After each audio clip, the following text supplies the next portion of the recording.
Asia-Pacific markets are mixed this morning and oil is edging lower amid concerns over the banking industry. US West Texas Intermediate is trading at $69 a barrel, while international benchmark Brent is at $75 a barrel. That is down from over $100 last year after Russia's attack on Ukraine shook global supply as fears of a recession in the US mount. Officials say refilling the strategic petroleum reserve will take longer than expected, and that means demand will rise slower.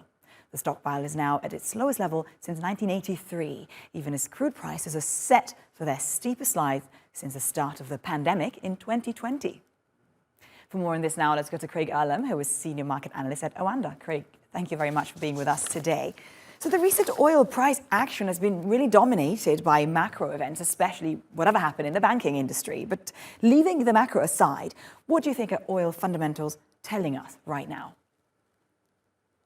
I think they're telling us that people are fearful that we are going to see an economic slowdown and that we could even potentially see a recession.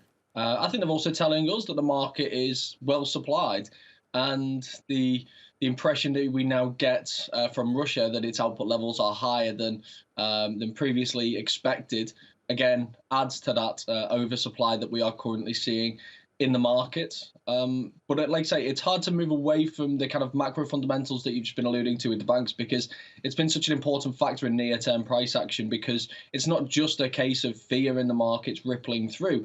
It's what it ultimately means because of tighter credit conditions for the US economy and beyond. And if we're going to see a slower economy, high unemployment, and maybe even recession, then ultimately that means lower demand for oil prices.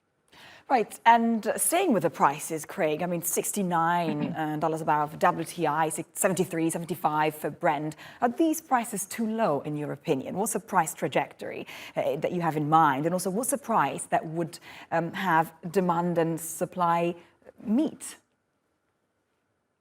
That's always a difficult question, because I don't think it's always necessarily the same, if that makes sense. So I think there's still I still think there's still a bit of price discovery happening in oil, in that I still think people are trying to work out exactly what is happening right now, because there's so many different factors. We're not just talking about Russian output, we're talking about the global economy and everything that's made up within that. We're talking about many different central banks that are raising rates at an incredible speed, or have been over the course of the last year, and we're still not fully aware of what the knock-on effects is that's going to be. And then you throw China into the mix as well. The transition from zero COVID, it seems to be going well to begin with, maybe a little bit slower at this point. We saw a little bit of stimulus with a RRR rate cut last week.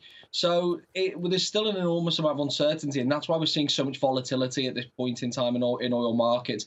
I think we need a few more months for things to settle down before we can try and determine what a kind of longer-term fair price is. But I mean, it's quite clear right now that the huge uncertainty in the economy is just such a massive factor.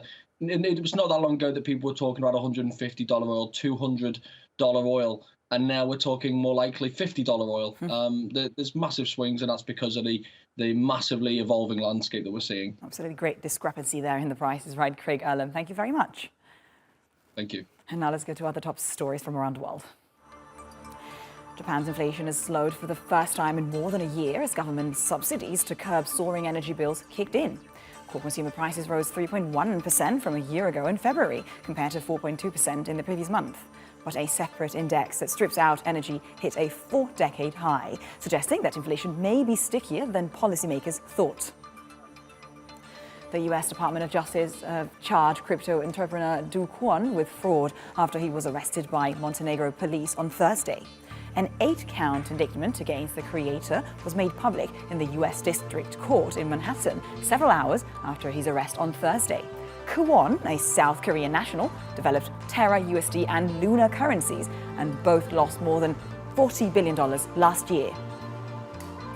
And Hyundai and Kia are recalling more than 570,000 U.S. vehicles due to fire risks. The automakers say some vehicles could catch fire due to a short circuit in the wires. Hyundai says it's aware of 6 incidents related to the recall, with 1 incident of a car catching on fire. The Korean car makers will install a new fuse to address the issue. And that is all from business for now.